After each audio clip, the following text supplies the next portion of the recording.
کیسے پیش کیا؟ آج کوئی حضور کو سلام پیش کرتا ہے کھڑے ہو کر، کوئی بیٹھ کر، کوئی اللہ کے آگے ہاتھ باندھ کر کھڑا ہوتا ہے، کوئی ہاتھ کھول کر کھڑا ہوتا ہے۔ تو آج کی اس مجلس میں اعظم گارڈن سے فرشتے یہ پیغام لے کر جائیں کہ مختلف رنگوں کے لوگ مختلف انداز میں امام الانبیاء پر ہدیہ درود بھیج رہے تھے۔ اللہ کے فرشتے اللہ کی مجلس میں جا کر خوش ہوں گے اور خوش ہو کر بتائیں گے کہ مختلف رنگ کے لوگ، مختلف زبانوں کے لوگ، مختلف مسالک کے لوگ تیرے حبیب کی ثنا کو بیان کر رہے تھے۔ حضور علیہ الصلوۃ والسلام کا فرمان مبارک ہے، جب کوئی بندہ مجھ پر درود بھیجتا ہے یا بھیجے گا تو وہ میرے سامنے ایک خوبصورت تشتری میں پیش کیا جاتا ہے اور فرشتے اس درود کو لے کر آتے ہیں اور پھر نام لیتے ہیں، فلاں بن فلاں نے یہ درود آپ کو بھیجا ہے۔ ایک آدمی نے درود پڑھا تو اس درود پڑھنے پر امام الانبیاء کی بارگاہ میں دو لوگوں کا نام چلا جاتا ہے، ایک اس کا اپنا نام جاتا ہے، ایک اس کے باپ کا نام چلا جاتا ہے۔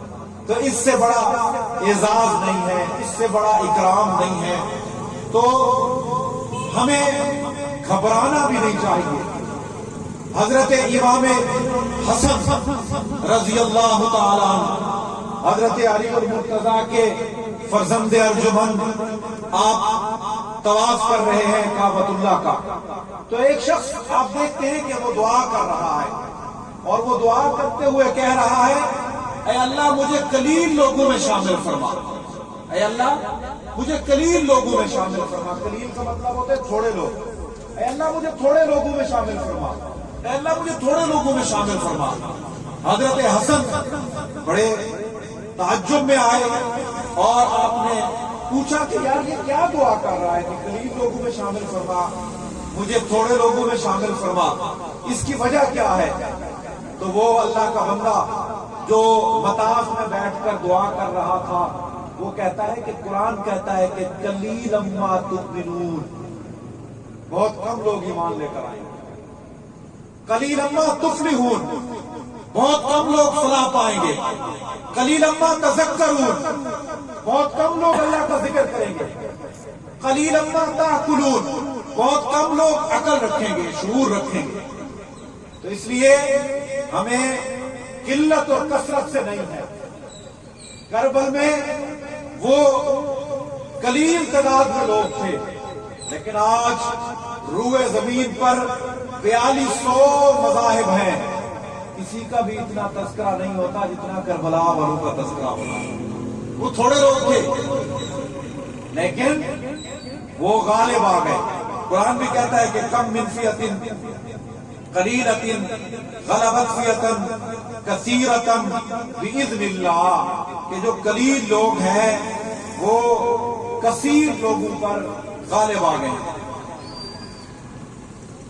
اللہ تبارک و تعالی ہمیں حضور علیہ الصلوۃ والسلام کی سیرت طیبہ کو پڑھنے کی، پرکھنے کی، سمجھنے کی، اس پر عمل کرنے کی توفیق نصیب فرمائے۔ تو اس لیے ابھی میں نے قرآن مجید کی کچھ آیات تلاوت کی ہیں، جو سورۃ المائدہ کا آخری رکوع تھا وہ میں نے پورے کا پورا رکوع پڑھا ہے۔ حضور علیہ الصلوۃ والسلام کی ذات طیبہ سراپا امن ہے،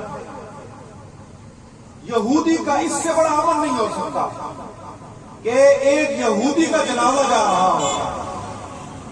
حضور علیہ الصلوۃ والسلام یہودی کے جنازے کو دیکھ کر رو پڑتے ہیں۔ صحابہ کرام پوچھتے ہیں، یا رسول اللہ یہودی تھا، آپ کا منکر تھا، آپ کی تعلیمات کے خلاف تھا، آپ پھر بھی رو رہے ہیں؟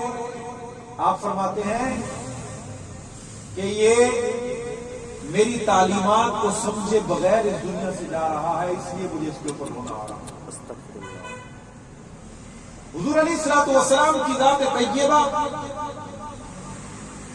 صرف مسلمانوں کے لیے نہیں، رحمت للعالمین، جیسے رب العالمین ہے تو حضور صلی اللہ علیہ وسلم رحمت للعالمین ہے، تمام جہانوں کے لیے، تمام قوموں کے لیے، تمام مملکت اور ریاست میں بسنے والے، وہ جن و انسو یا وہ درخت یا وہ جانور ہوں، وہ شجرات ہوں، وہ حجرات ہوں، پیغمبر اعظم صلی اللہ علیہ وسلم ان کے لیے بھی رحمت للعالمین بن گیا۔ آپ ایک ایسا دین لے کر آئے کہ آپ نے اس میں جانوروں کے حقوق بتائے۔ دنیا کا کوئی مذہبی پیشوا ایسا نہیں آیا جس نے جانوروں کے حقوق بتائے، جس نے درختوں کے حقوق بتائے، جس نے پتھروں کے حقوق بتائے ہوئے۔ حضور علیہ السلام کی سیرت طیبہ سے آپ کو یہ چیزیں ملیں گی۔ آپ رحمت للعالمین ہیں، آپ پیغمبر امن ہیں، آپ کی تعلیمات امن۔ کوئی دنیا کا فرد جو دین لے کر آیا ہو، جو اپنی کتاب لے کر آیا ہو، وہ ثانی نہیں ہے امام الانبیاء سرور کونین و ثقلین حضرت محمد رسول اللہ صلی اللہ علیہ وسلم۔ آپ کی زندگی کا ایک ایک گوشہ، ایک ایک واقعہ وہ ہمارے لیے رہبر اور رہنما ہے، ہمارے لیے وہ اسوہ حسنہ ہے۔ اب پیغمبر دو عالم صلی اللہ علیہ وسلم کی زندگی کے مختلف گوشے ہیں۔ اگر ہم سیرت پر بات کریں، آپ کے کردار پر بات کریں، آپ کی تعریف پر بات کریں، تو جو سامعین ہیں ان کے قلوب منور ہوتے ہیں، اور پیغمبر کی زندگی پر ہم کچھ بات کریں تو وہ چونکہ طرف باتیں ہیں، اس تلخی کی وجہ سے ہمارے دل پھر بھی منور ہوتے ہیں، لیکن مجمع سے وہ داد نہیں ہوتی جو ایک خطیب توقع کر رہا ہوتا ہے۔ پیغمبر دو عالم صلی اللہ علیہ وسلم کی زندگی کے حوالے سے اگر آپ کچھ باتیں سنیں تو حیران ہوتے ہیں۔ آپ نے 23 سالہ نبوی زندگی میں سب سے لمبی تقریر جو کی ہے وہ 8 منٹ کی ہے، سب سے لمبی تقریر 8 منٹ کی ہے۔ اور پھر حج کے موقع پر خطبہ حجت الوداع پہ آپ نے 2 مقامات پر علیحدہ علیحدہ تقریریں کی ہیں ایک دن میں، تو وہ گفتگو 15 منٹ کی بنتی ہے، دونوں گفتگویں ملا کر وہ 15 منٹ کی بنتی ہے۔ لیکن آپ کی تعلیمات، آپ 15 منٹ کے خطبات دے رہے ہیں، یا 8 10 منٹ کے خطبات دے رہے ہیں۔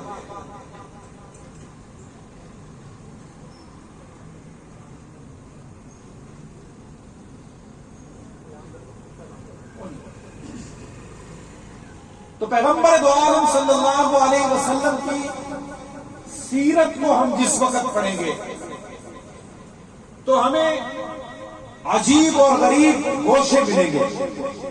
ہم اپنے منبر و محراب سے، میلاد کی محفلوں سے، سیرت کی محفلوں سے ان کی جو سیرت کے گوشے ہیں انہیں اجاگر کرتے ہیں۔ پیغمبر دو عالم صلی اللہ علیہ وسلم کی جو زندگی ہے، جو لوگوں کے ساتھ آپ کا برتاؤ ہے، جب ہم اس کو بیان کرتے ہیں تو پھر ہماری اصل زندگی بنتی ہے۔ اب آپ دیکھیں کہ روئے زمین پر کوئی شخص ایسا نہیں ہے جس کے نام کے لنگر چل رہے ہیں۔ حضور کی ذات کا لنگر ایک گھر سے نہیں، کروڑوں گھروں سے آج چل رہا ہے، کروڑوں گھروں سے۔ اور آپ کو میں پیغمبر کی زندگی بتاؤں تو آپ حیران ہو جائیں۔ حضور علیہ الصلوۃ والسلام اپنی پوری زندگی میں، یہ والی بات میرے خلاف ہو جائے گی، میں اس لیے ممبر سے یہ بات نہیں کرتا، آپ کے خلاف ہو جائے گی، اس لیے آپ اسے شاید سن تو لیں لیکن محسوس کریں کہ یہ کیا بات کرتی ہے۔ پیغمبر دو عالم صلی اللہ علیہ وسلم اپنی پوری زندگی میں عشاء کی نماز کے بعد کسی سے سلام بھی نہیں کیا۔ حیران کن بات ہے، ہم حضور کی سیرت اور حضور کے میلاد کا جلسہ عشاء کے بعد سے جا رہے ہیں۔ حضور صلی اللہ علیہ وسلم نے اپنی پوری زندگی میں عشاء کی نماز کے بعد کسی کو سلام نہیں کیا، والی سلام نہیں کیا، ایسے صحابہ کرام نے بھی نہیں کیا. ایک یہ حدیث جو میں نے حضرت حذیفہ کی سنائی ہے، یہ واقعہ عشاء کی نماز کے بعد کا ہے، گھر جاتے ہوئے ان کی بات ہوئی ہے. اور ایک اور واقعہ جو سنانے جا رہا ہوں وہ بھی عشاء کی نماز کے بعد کا ہے. پیغمبر دو عالم صلی اللہ علیہ وسلم عشاء کی نماز پڑھ کر اپنے گھر تشریف لے گئے. سیدنا صدیق اکبر رضی اللہ تعالی عنہ وہ بھی اپنے گھر تشریف لے گئے. آپ نے گھر میں پوچھا کہ کچھ کھانے کے لیے ہے. سیدنا صدیق اکبر 9 دن سے بھوکے تھے، 9 دن سے کچھ نہیں کھایا تھا، اور آپ کے پیٹ پر پتھر باندھا ہوا تھا. تو گھر والوں نے کہا جی کہ کچھ نہیں ہے. تو آپ فرماتے ہیں کہ آج کائنات کے امام کے گھر جاتے ہیں، شاید ان کے گھر کچھ کھانے کے لیے ہو. اسی اثنا میں سیدنا عمر فاروق رضی اللہ تعالی عنہ وہ اپنے گھر والوں سے پوچھتے ہیں تو ان کے گھر بھی کچھ نہیں ہوتا. سیدنا عمر اپنے گھر سے نکلتے ہیں، سیدنا علی اور سیدنا صدیق اکبر اپنے گھر سے نکلتے ہیں. یہ پیغمبر دو عالم صلی اللہ علیہ وسلم کے دروازے پر پہنچتے ہیں تو پیغمبر دو عالم صلی اللہ علیہ وسلم بغیر کسی آواز دیے باہر تشریف لے آتے ہیں. تو سیدنا صدیق اکبر فرماتے ہیں کہ میں 9 دن سے بھوکا ہوں، پیٹ پر پتھر ہے. سیدنا عمر فاروق فرماتے ہیں کہ میں 7 دن سے بھوکا ہوں اور پیٹ پر پتھر ہے. رسول اللہ صلی اللہ علیہ وسلم فرماتے ہیں کہ میں 11 دن سے بھوکا ہوں اور میرے پیٹ پر 2 پتھر. حضور فرماتے ہیں 11 دن. ایک تاریخ کا یہ واقعہ ہے کہ حضور کے پیٹ پر 2 پتھر باندھے گئے تھے بھوک کی وجہ سے، جس کے آج ساری کائنات میں لنگر ہیں. اس حضور نے 11 دن اپنے پیٹ پر پتھر باندھے ہیں، ایک نہیں 2. حضور علیہ الصلوۃ والسلام یہ باتیں کر رہے تھے کہ روایت میں آتا ہے کہ 70-80 لوگ اپنے گھروں سے نکل آئے جو بھوک میں تھے. 70-80 لوگ. اب اس میں ایک اور صحابی رسول ہے جن کا نام ہے حضرت زید. حضرت زید رسول اللہ صلی اللہ علیہ وسلم کو متعدد مرتبہ یہ کہتے رہے کہ آپ میرے گھر کھانے کے لیے آئے. بار بار کہتے رہے کہ کھانے کے لیے میرے گھر آئے. ان کا گھر بستی مدینہ سے کچھ فاصلے کے اوپر تھا. تو رسول اللہ صلی اللہ علیہ وسلم صحابہ کرام سے مخاطب ہوئے کہ یار وہ دعوت دیتا رہتا تھا، اس کی خواہش بھی آج پوری ہو جائے اور ہماری خواہش بھی آج پوری ہو جائے تو ہم اس کے گھر چلتے ہیں.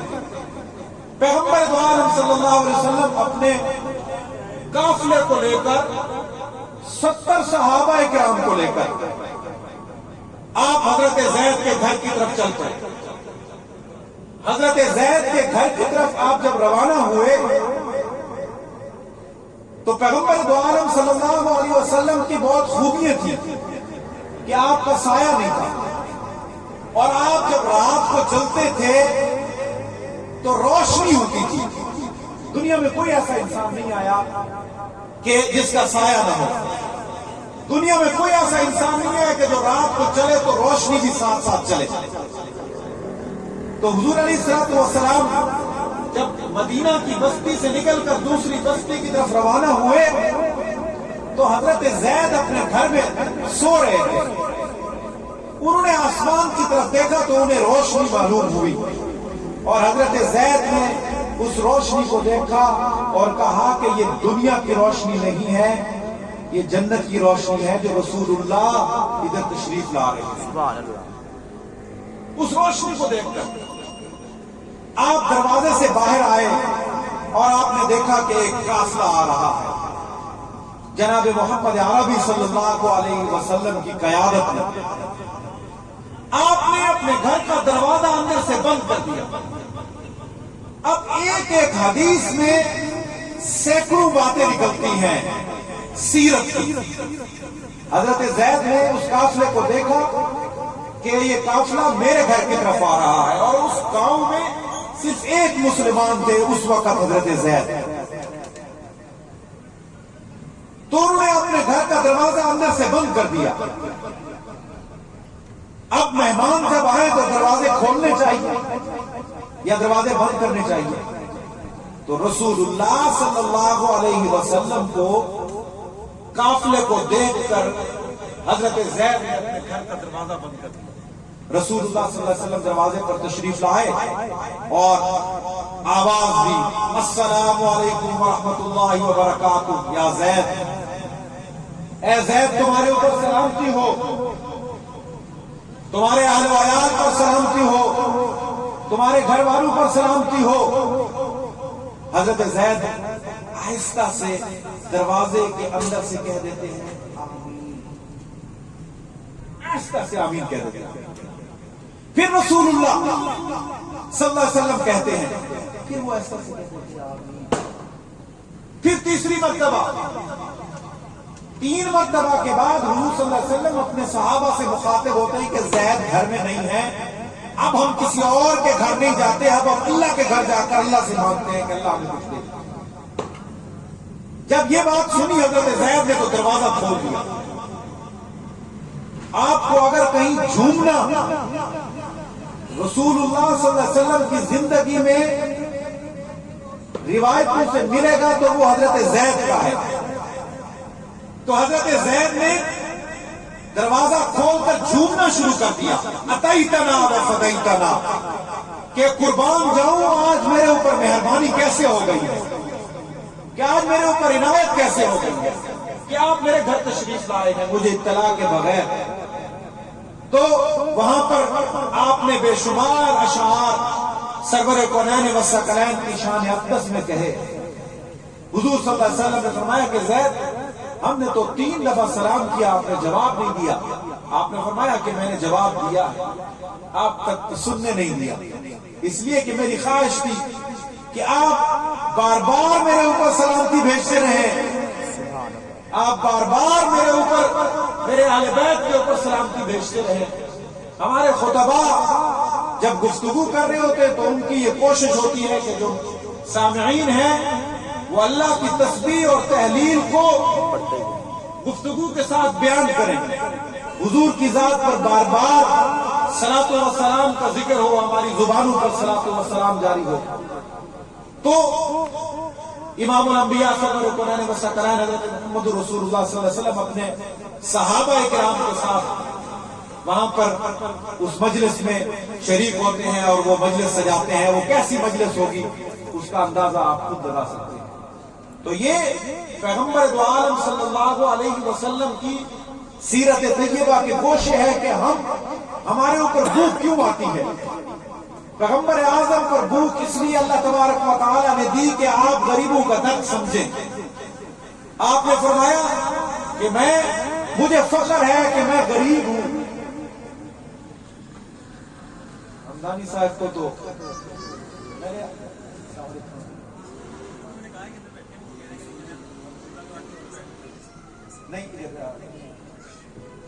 میں علامہ حسن رضا ہمدانی صاحب جو ہمارے مخدوم ہیں اور اتحاد کے لیے ہمارے سربراہ ہیں، یہ آج ہم نے پہلی مرتبہ سرزمین لاہور پر یہ کوشش کی ہے کہ ایک ایسا اجتماع منعقد کریں کہ جس میں تمام مسالک کے لوگ جو مختلف انداز میں حضور کی شان میں